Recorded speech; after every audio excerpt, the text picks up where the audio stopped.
오늘 아침 뉴스의 맥을 짚어드리는 시간 뉴스연구소, 오늘도 두 분의 연구위원 함께합니다. 시사평론가 김준일 평론가, 경향신문 박순봉 기자, 어서 오십시오. 안녕하세요. 첫 뉴스 어디로 갈까요? 정치가 점점. 예, 첫 소식 정치권 소식인데 왜 점점이라고 붙이셨어요? 점점 안 좋아지는 상황을 그냥 표현을 한 건데요. 어제 국민의힘이 정청래 민주당의 법사위원장을 상대로 두 가지 조치를 했습니다. 일단 첫 번째는 국회 윤리위에 제소하겠다라고 했고요. 네. 또 하나는 정청래 방지법을 발의하겠다 이렇게 발표를 했습니다. 정청래 방지법. 네. 일단 이게 왜 하는 거냐면은 어제 저희도 소식을 전해드렸지만 법사위에서 굉장히 좀 치열하게 혹은 유치하게 맞붙었었잖아요. 뭐 누구세요? 뭐 왜 반말이냐? 뭐 또 뭐 공부 경쟁이랄까요? 누가 공부 더 잘했냐? 이런 말싸움 같은 것들이 있었는데 네. 이 국민의힘에서 문제 삼은 거는 그 정 위원장이 이런 과정에서 증인들 퇴장시키고 의원들한테 모욕적으로 말하고 또 의원들한테 퇴장시킬 수 있다 협박도 하고 그다음에 간사 선임도 안 시켜주고 소위에서 다시 다루자고 했는데 그 논의도 안 들어줬다. 뭐 이런 식으로 일방적으로 진행을 했다. 이런 점들을 제한하는 그런 법안을 만들겠다라고 그렇게 공표를 한 거고요. 정청래 위원장은 윤리위 제소하겠다라고 하면서 맞대응을 했습니다. 그러니까 자신한테도 인신공격을 한 국민의힘 의원들이 있고 또 국회 무단결석하지 않았느냐. 원구성 협상 안 됐을 때요. 뭐 이런 것들 제소할 수 있다라고 했는데 어제 페이스북 글 2건 썼거든요. 여기 보니까 나는 법대로 진행을 했다. 국회법 몇 조 몇 항을 위반했는지 지적을 해라. 그리고 사과하지 않으면은 앞으로 뜨거운 맛을 보여주겠다. 뭐 이런 표현들도 썼습니다. 예. 이게 지금 그 좌우가 뭐 똑같은 대응, 뭐 똑같아요 대결이랄까 이렇게 좀 보이는데, 그러니까 결국 이제 손도 마주쳐야지 소리가 난다라고 하잖아요. 근데 여야 모두에서 다 각각 내부 비판이 좀 들리더라고요. 먼저 여당 쪽 비판은요? 네, 그러니까 국민의힘에서 나오는 국민의힘 비판이라고 할 수가 있는데 네. 그제 법사위에서 정청래 위원장하고 뭐 유상범 의원이 이제 맞붙었을 때부터 나왔던 그런 불만들인데 그냥 요약해 보면 이런 겁니다. 보수답지 않다라는 거예요. 이제 국민들이 봤을 때 정청래 위원장 수준으로 내려가는 거 아니냐 이런 얘기를 하고 차라리 그렇게 이제 뭐 말싸움을 하기보다는 네. 뭐 예를 들어서 히틀러가 어떻게 적법하게 독재자가 됐는지 뭐 이런 것들을 짚어줘야 되는 게 아니냐. 아, 조금 더 논리적으로 대응해라 뭐 이런 거예요? 그렇죠. 그리고 또 정청래 방지법도 좀 비판적인 얘기들이 많은데 기본적으로 이런 것들이 정치 포기다 이런 지적들이 좀 있어요. 그러니까 이제 법으로 자꾸 끌어가는 것들이 아하. 결국은 정치에서 타협하고 대화하고 이렇게 하라고 한 건데 자꾸 입법해가지고 싸우는 이런 과정들은 결국 국회의원들이 정치를 포기하는 과정 아니냐 이런 지적들이 좀 내부에서 나오고 있고요. 국민의힘 내부 비판은 그렇고 그럼 민주당 내부 비판은 어떻습니까? 민주당에서도 요 비슷한 얘기들이 있는데 지금 이제 자꾸 그 국회법을 이제 들먹이면서 법대로 하고 있다 이런 얘기들을 하잖아요. 법대로 법사위원장 가져가고 법대로 운영하고 이런 얘기요? 맞아요. 근데 그렇게 할 거면 정치가 왜 필요하냐 이런 지적은 민주당에서도 공통적으로 나오고요. 제가 좀 많이 들었던 표현 중에 좀 인상적이었던 거는 국회가 검투장 같다. 그러니까 누가 화려하게 상대를 공격해서 쓰러뜨리느냐 이거를 보여주는데 정청래 위원장이 좀 집중하고 있는 거 아니냐 이런 얘기도 하고요. 예. 특히 이게 이제 일반 국민들이 봤을 때는 굉장히 좀 비판적일 수가 있는데 지금 정치 비수기라서 더 이렇게 좀 난리를 친다 이런 표현을 쓰더라고요. 비수기라 하면 선거 끝나고 맞아요. 선거가 없기 네. 때문에 비교적 이제 정치에 관심이 덜한 국민들은 안 보는 상황이고 그러다 보니까 당원들은 좀 많이 볼 거 아니에요. 그러니까 이제 당원들을 겨냥한 그런 쇼 같은 걸 하는 게 아니냐 이런 지적들이 좀 나오고 있습니다. 예. 그런 지적이 상당히 일리가 있네요. 네. 당원들 향해서 강한 목소리, 시원한 목소리를 들려주는 것, 뭐 이런 데 지금 치중하고 퍼포먼스 하는 거 아니냐? 맞아요. 이런 비판이 내부에서 나온다. 네. 그래요. 일단 여기까지 논평을 하고 뭐 다음 이야기 넘어가 볼까요? 김준일 평론가. 그러니까 뭐 정확하게 지금 이제 당원들을 향해서 지금 센 발언들과 센 행동들이 나오는 거죠. 그러니까 정청래 위원장, 뭐 유상범 의원 그저께죠 이제 말싸움하고 네. 정말로 손해를 봤을까? 뭐 그런 생각이 들어요. 그러니까 대중 일반적인 당원이 아닌 국민들한테는 이제 비판도 받고 유상범 의원은 어제 라디오 나와가지고 아들이 뭐 초등학생 같다고 비판했다고. 유상범 의원 아들이 그래서 반성하겠다고 뭐 정청래 의원하고 화해도 좀 대화도 하려고 한다 뭐 이런 얘기도 했는데 남는 장사를 저는 했다고 봐요. 당원들 향해서는 그러니까 남는 장사인데 이게 당원들은 지금 일종의 이제 이거를 콜로세움 같이 지금 보고 있는 거죠. 그러니까 검투장. 검투장 같이 이제 보고 있는 그런 상황입니다.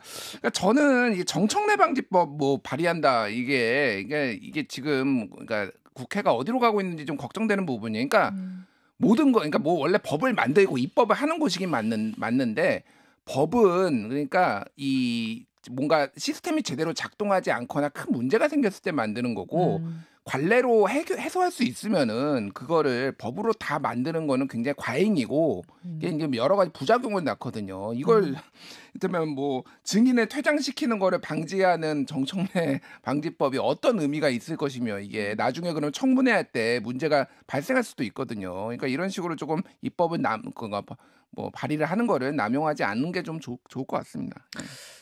그러니까 그리고 이거 하나 또 좀 눈에 띄는 게 한겨레 기사였는데 제목이 이거예요. 국민의힘 의원들 법사위 과방위 안 가게 해주세요. 이게 뭐냐면은 지금 뭐 이제 추경 원내대표가 없으니까 이제 사실상 원내를 지휘하는 건 배준영 원내 수석 부대표거든요. 여기에 지금 문정성시라는 거예요. 국민의힘 의원들이. 왜요? 상임위 바꿔달라고.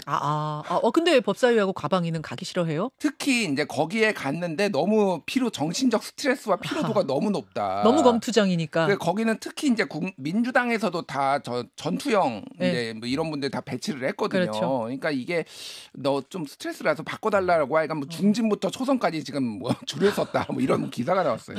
그러니까 저도 이거 예전에 한번 말씀드렸었는데 민주당은 공천 과정에서부터 굳이 따지자면 이제 이 검투사를 키워내는 그런 과정이 있었고. 그런 이제 지원자들이 많이 통과라는 그런 그림이었는데 국민의힘은 상대적으로 좀 덜하거든요. 그러니까 이제 실제 맞붙었을 때 뭐 이게 좋은 건지 모르겠지만 어쨌든 전투력이 좀 딸린다 이런 지적도 내부적으로 있는 거고 의원들 자체도 이렇게 싸우고 싶지 않아 하는 그런 분위기가 있고 그다음에 지금 상임위 구성 자체에 대해서 좀 내부적으로 불만이 있는 것도 하나 영향이 있을 겁니다. 근데 정책을 놓고 논리적으로 품격 있고 치열하게 토론하는 건 국민들이 환영합니다만 그냥 검투장처럼 변해버리는 건 어떤 국민도 좋아하지 않는다는 거. 요거는 좀 알아야 될 것 같아요. 정치인들이. 논리적이고 품격 있는 토론의 장을 원한다. 이 이야기를 전하면서 그나저나 국민의힘 전당대회 상황은 어떻습니까? 어제 좀 주목이 됐던 게 그 홍준표 대구시장인데요. 한동훈 전 위원장이 이제 2차례 만나겠다라고 했는데 그러니까 그제 하고요. 오늘 찾아가겠다 이렇게 얘기를 했는데 본인이 거절을 했다라고 언론 인터뷰에서 밝혔고요. 그러면서 또 역시나 기존에 썼던 그런 표현들 썼는데 어린애가 설치는 게 맞느냐. 또 문재인 전 대통령의 사냥개 이런 표현도 썼고요. 또 페이스북에다가 글을 써가지고 줄 세우는 정치 잘못 배웠다. 뭐 이런 표현들도 썼습니다. 저는 좀 놀랐어요. 지금 박순봉 기자가 차분하게 읽어주니까 느낌이 덜한데 홍준표 시장의 그 음성 워딩으로 그냥 들으면 지난번에도 어린애 얘기를 한번 했었는데 이상한 어린애가 설치는 게 그게 맞아요? 뭐 이런 이야기를 하시니까 야 내가 이게 제대로 들은 거예요. 같은 당 정치인 이거 유력 주자에 대해서 이렇게까지 이야기를 강하게 할 수가 있나? 좀 놀라웠어요. 맞아요.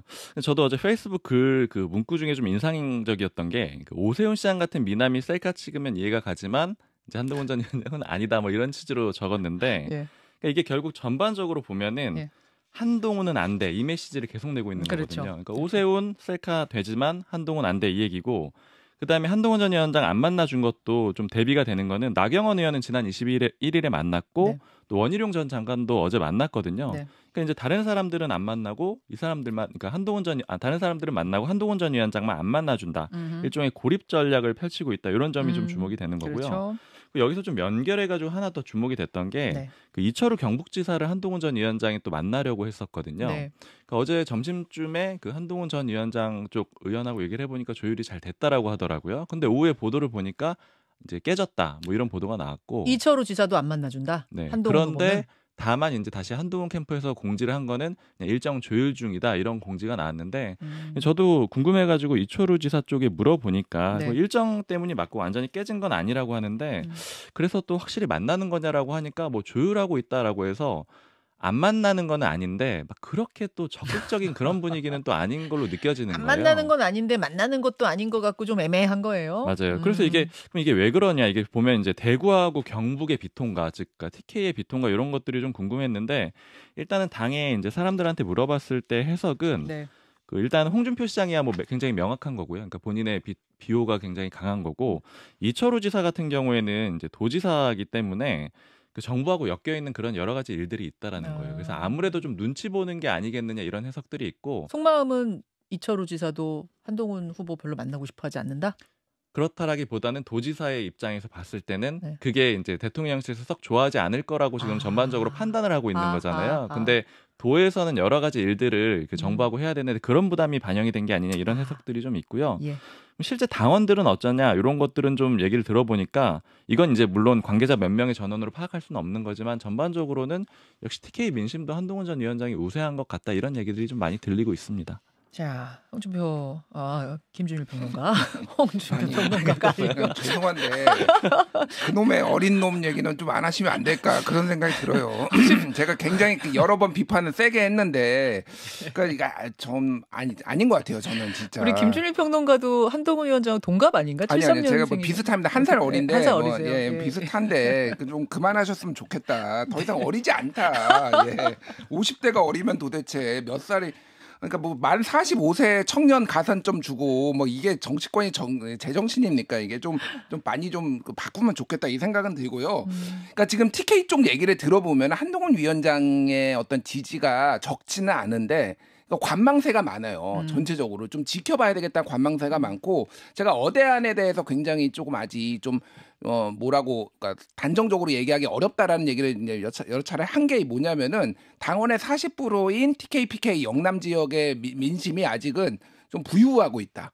떠돌고 있다 정도가 맞을 것 같아요. 그래서 지금 대통령을 좀 지켜야 되는 거 아니야라는 정서가 상당히 강하고, 최근에 대통령도 대구 뭐 부산에 계속 공들이고 있잖아요. 네. 6.25 때 대구 가고 부산 가고 이러면서 네. 이게 조금 좀 미묘하게 흘러가고 있다. 합종 연행이 어떻게 될지 좀 지켜봐야 될 것 같아요. 거기다가 어제 홍준표 시장이 나경원 후보하고 척지지 말고 잘해봐라, 힘 합쳐서, 이런 얘기를 원희룡 후보한테 했더라고요. 그러면서 이거는 뭐 두 분 사이에 단일화, 연대 이런 가능성이 지금 무르익어 가는 건가? 뭐 이런 생각도 들던데, 잠시 후에 원희룡 후보 연결합니다. 인터뷰합니다. 제가 그 질문 할게요. 다음으로 갈까요? 네, 예. 도발 강도 높이는 북한. 북한, 어제 해병대에서는 거의 7년 만에 해상 사격 훈련을 실시했습니다. 네, 6년 10개월 만에 재개를 했고요. 이제 북방 한계선 NLL이라고 하죠. 이 일대에서 포사격 훈련을 해상에서 한 겁니다. 네. 이제 두 개 부대가 동원이 됐는데 6여단하고 연평 부대가 동원이 됐는데 6여단이 백령도에 주둔을 하고요. 연평 부대가 연평도에 주둔을 하거든요. 그래서 네. 이제 이 지역에서 해상 사격 훈련을 실시를 한 겁니다.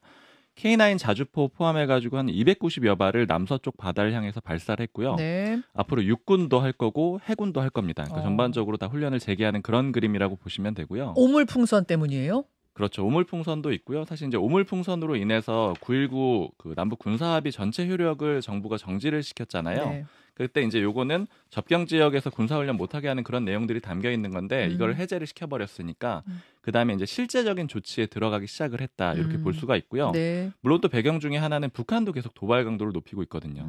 계속 오물풍선 보내고 있는데 그제 밤에도 보냈고 어제도 보내가지고 벌써 이제 지난달부터 해가지고 7번째 오물풍선을 보냈고요. 네. 그리고 또 어제 아침에는 오전 5시 30분쯤이었는데 그 극초음속 중거리 탄도미사일을 발사를 했습니다.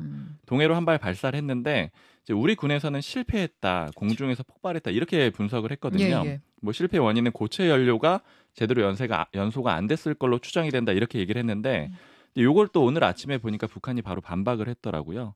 자신들이 했던 거는 다탄두 전투부 분리 그 미사일 시험이었고 이게 분리하는 거니까 원하는 곳에 세 곳에 정확하게 다 유도를 시켰다. 우리 군의 발표를 반박을 한 거죠. 실패한 거 아니다. 네, 잘 됐다, 성공했다. 원래 목표한 건 성공한 거다. 맞습니다. 자, 김준일 평론가. 예. 긴장이 고조되는 느낌이네요. 우리 측에서 또 7년 만에 사격 훈련도 하고. 2010년 11월 23일에 북한이 해병대 연평부대 K9 사격 훈련을 빌미로 해가지고 소위 말해서 연평도 포격을 해가지고 그때 네. 민간인 사상자 나오고 뭐 군인도 다치고 뭐 이런 일이 있었거든요.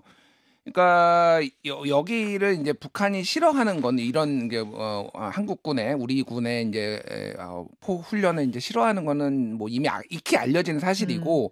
그러니까 그럼에도 불구하고 우리가 이제 했다라는 거, 그러면 북한이 이제 최근에 했던 거는 뭐 GPS 교란, 오물풍선 등등등 할 수 있는 거 다 했잖아요. 그러니까. 그렇죠. 그러니까 가장 지금 긴장감이 고조될 수밖에 없는 게 연평도에서의 우발적 아니면은 뭐 계획적 무력 충돌.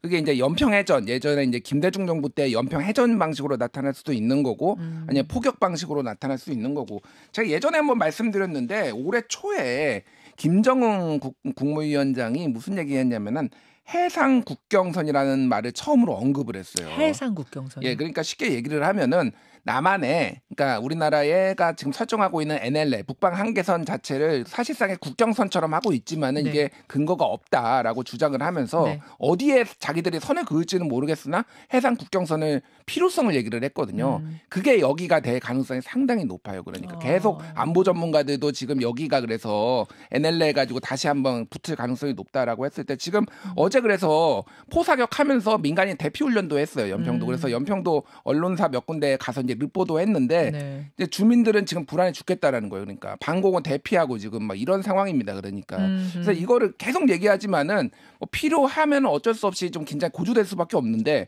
어떻게 그러면은 다른 대화나 해법을 지금 같이 가지고 가고 있느냐 이게 시그널이 전혀 보이지 않기 때문에 그게 좀 우려되는 상황이에요. 예. 자, 어제 포사격 소식 주목할 만하고 마지막 뉴스 가죠. 주먹구구 논란. 주먹구구 논란 어디 얘기입니까? 네, 어제 복지위에서 국회 복지위에서 청문회가 있었거든요. 어제 의정 갈등 관련한 청문회 그거 말씀하시는 맞습니다. 거군요. 의대 증원 문제 이런 거 다뤘는데 그 2,000명에 대해서 주먹구구 아니냐 이런 식으로 민주당에서 문제 제기를 한 거고요. 2,000명 의대 증원 문제. 네. 이 크게 좀 내용을 이제 갈래를 나눠가지고 짚어보면 방금 말씀드린 그 2,000명에 대해서 야당에서 집중적으로 문제 제기를 했거든요. 그러니까 왜 2,000명이냐, 근거가 있는 거냐 이렇게 정부에 좀 따져 물은 거고요. 뭐 논리를 간단하게 짚어드리면은 회의를 제대로 안 하지 않았느냐, 회의에서 문제 제기가 있었는데 그냥 결정한 거 아니냐 이런 지적도 했었고요. 네. 그다음에 밀실 행정한 거 아니냐. 그리고 총선용으로 졸속으로 내놓은 거 아니냐 이런 식의 의혹을 민주당 의원들이 제기를 했습니다. 어제 재밌는 얘기도 하나 나왔는데 역술인 천공의 본명이 이천공? 네. 그 얘기도 나죠. 맞아요. 그래서 뭐 서영석 민주당 의원이 제기한 의혹인데 2,000명으로 결정을 한 게 결국 천공 때문이 아니냐. 이제 말씀하신 대로 이름이 이천공이니까 그래서 이천이 나온 게 아니냐 뭐 이런 의혹을 제기하기도 했습니다. 예. 정부에서는 당연히 반박을 했는데요. 뭐 2,000명이라는 숫자 갑자기 나온 게 아니고 4차례에 걸쳐서 수급 전망에 대한 논의도 했고 뭐 여러 가지 근거를 다 잡은 것이고 특히 5년 동안 1만 명 늘리기 위해서 해당 이제 2,000명씩 늘리는 게 어쩔 수 없는 선택이었다. 이렇게 좀 반박을 했습니다.